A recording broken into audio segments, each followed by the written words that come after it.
The woman who claimed to be my mother was actually my kidnapper, part 1. The life I thought was mine, I always believed my life was normal. We lived in a small, quiet town where nothing ever seemed to happen. The kind of place where people left their doors unlocked and everyone knew each other's names.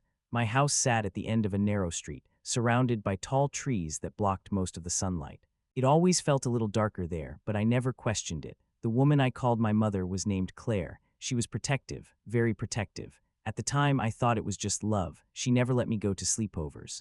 She didn't allow me to visit friends' houses. If I wanted to go anywhere, she had to be there. Even when I got older, nothing changed. While other kids were gaining freedom, mine stayed the same. I remember asking her once why.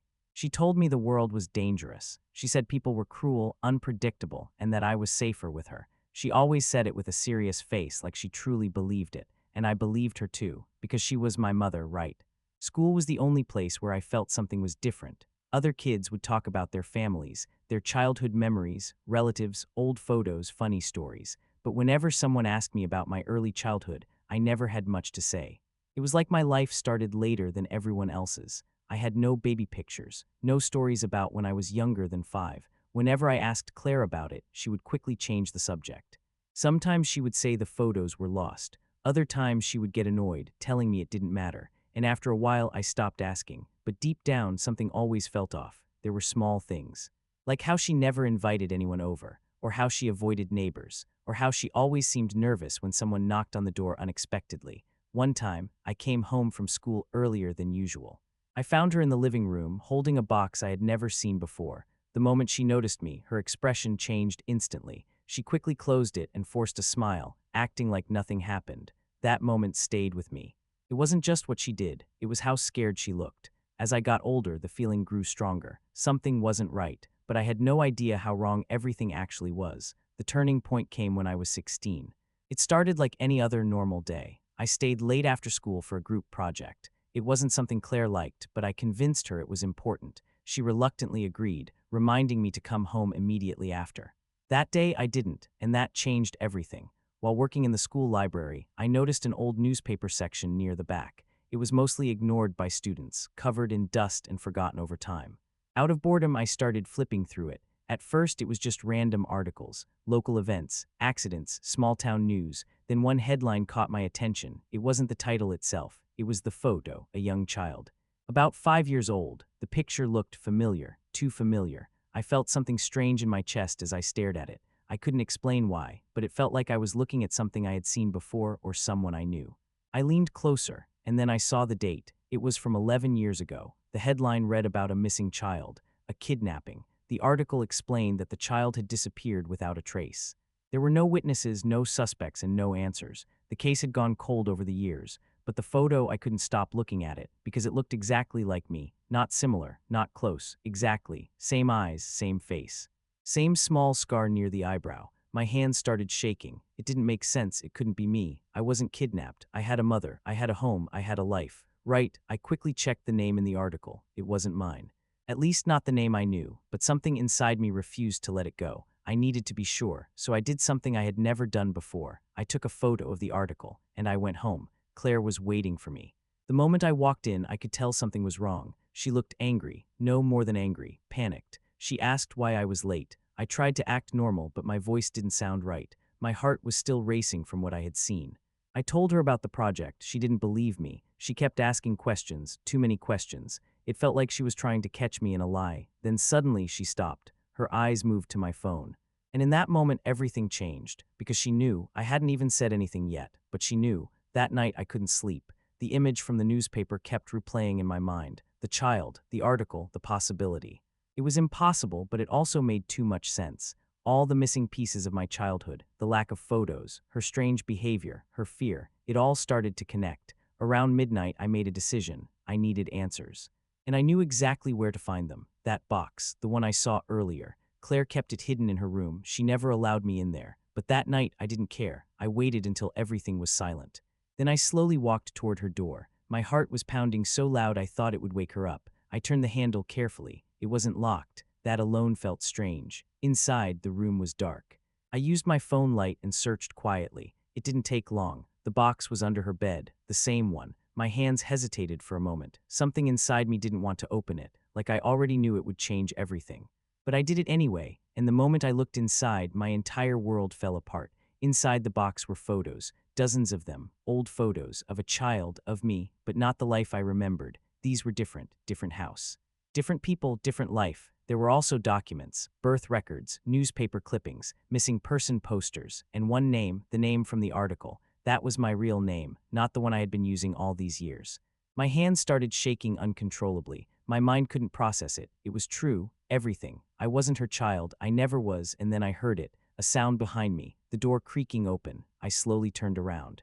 Claire was standing there, watching me, and the look on her face was something I will never forget. It wasn't fear anymore, it was something much worse. Part 2, the truth she tried to hide for a few seconds. Neither of us moved. I was still sitting on the floor, the box open in front of me, papers scattered around like pieces of a life I never knew I had. My hands were trembling, my mind racing, trying to deny what was right in front of me. But I couldn't because she was standing there, watching me, and she knew that I knew. The silence in that room felt suffocating, heavy, like something terrible was about to happen. She stepped closer, slowly, carefully, not like a mother.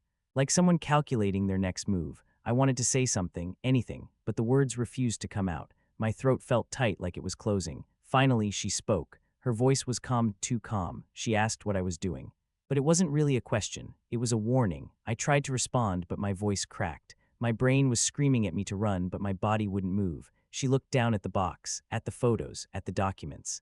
And then back at me. Something in her expression changed. The mask was gone. The woman I thought I knew wasn't there anymore. What replaced her was colder, darker, more dangerous.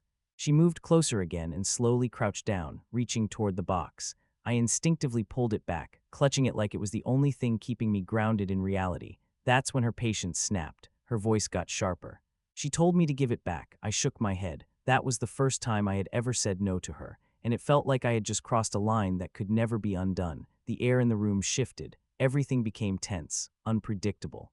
She stood up again, staring down at me. For a moment, I thought she might try to take it by force, but she didn't. Instead, she did something worse. She smiled. Not a warm smile, not a loving one, a controlled, unsettling smile. The kind that made your stomach drop. She told me it was time I learned the truth. We sat in silence for a long time after that. I didn't trust her, not anymore, but I needed answers, and she knew it. She began slowly. Carefully choosing her words, she said she found me, alone, unwanted, abandoned. She claimed that no one was looking for me, that no one cared, that she saved me. At first, I almost believed it, because a part of me wanted to.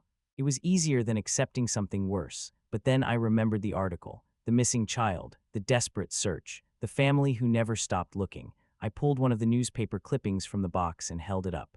Her expression changed again, just for a second, but I saw it, the crack in her story. I realized something in that moment. She wasn't telling me the truth, not all of it, maybe not any of it. I asked her directly, why did she lie? Why did she hide everything? She didn't answer right away. Instead, she looked at me like she was trying to decide something, and then she said something that made everything worse. She told me I wouldn't understand. That night, nothing felt real anymore. The house I grew up in suddenly felt like a cage. Every memory felt fake, every moment twisted. I couldn't look at her the same way again.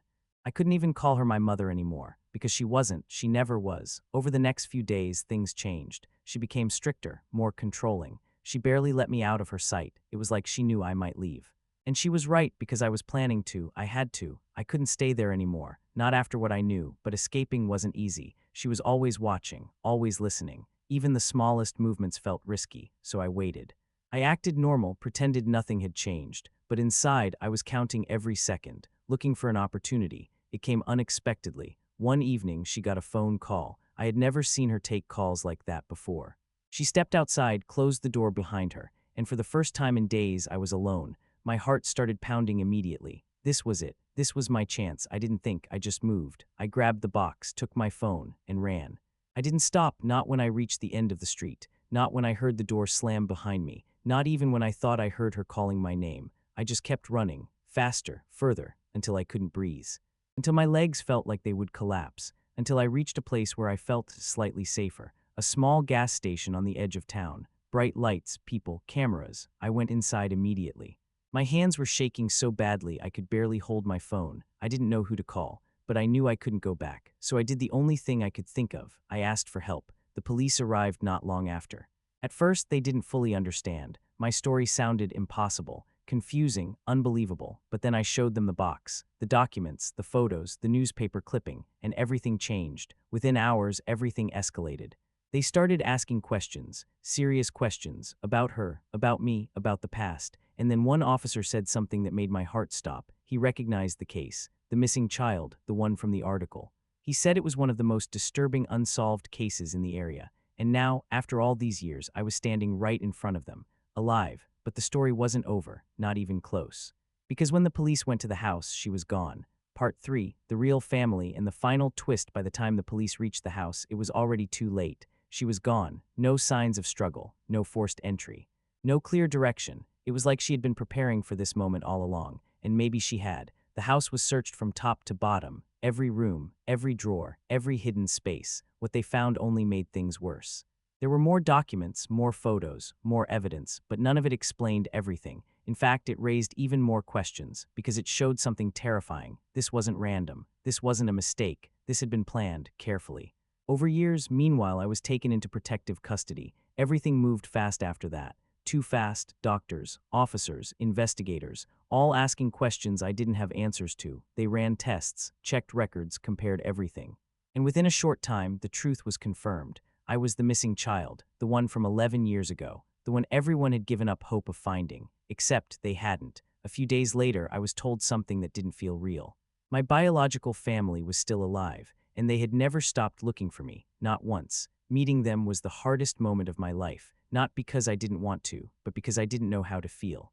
These people, they were strangers, but they weren't supposed to be. They were my real family. When I saw them for the first time, something inside me shifted. Not fully, not instantly, but enough to feel it. A connection, faint but real. They looked at me like I was everything, like I was someone they had lost and somehow found again. Years of pain, years of searching, all leading to that moment. But for me, it wasn't that simple, because another truth still existed. No matter what she had done, she had raised me. She had been there my entire life, even if it was built on a lie, even if it was wrong. That confusion stayed with me, still does. As the investigation continued, more details came out. Dark details, the kind that changed everything. The woman I knew as Claire had a past, a disturbing one. She had once worked near my real family, not close enough to be noticed, but close enough to watch, to learn, to plan. She had been observing for months before it happened, studying routines, watching movements, waiting for the right moment, and then one day she took me, and disappeared. But the most shocking part came later, much later. When they found her, she was arrested in another state, living under a different name, starting over, again, like nothing had happened, like she could just erase everything and begin a new life. When they brought her in for questioning, she didn't resist, she didn't deny it, she didn't even seem afraid, which made it even more disturbing. I wasn't supposed to see her again, but I chose to, I needed to, not for closure. But for answers, when I walked into that room, everything came rushing back. The house, the memories, the lies, and for a moment I froze, because she looked the same, calm, composed, like nothing had changed. She looked at me and smiled. The same smile, the one that always felt wrong. I expected anger, or guilt, or something, but there was none. Instead, she said something that I will never forget. She said she never saw it as kidnapping. She said she saw it as saving. That was the moment I understood something clearly, something final. She didn't think she was wrong. Not then, not now, not ever. And that realization was more disturbing than anything else. After that, I never saw her again. Life didn't go back to normal. It couldn't. Too much had changed. Too much had been taken. Too much had been built on something that was never real. But slowly, piece by piece, I started rebuilding. Not the life I had before, but a new one, a real one. With time, things became clearer. Not perfect, but clearer. I began to understand my real family, to reconnect, to relearn who I was supposed to be. But one question always stayed in the back of my mind. One thought that never fully went away. If I had never found that article, if I had never opened that box, if I had never questioned anything, would I still be living that life, believing that lie, calling her my mother? And the answer is yes. Which means the scariest part of this story isn't what happened. It's how easily it could have never been discovered.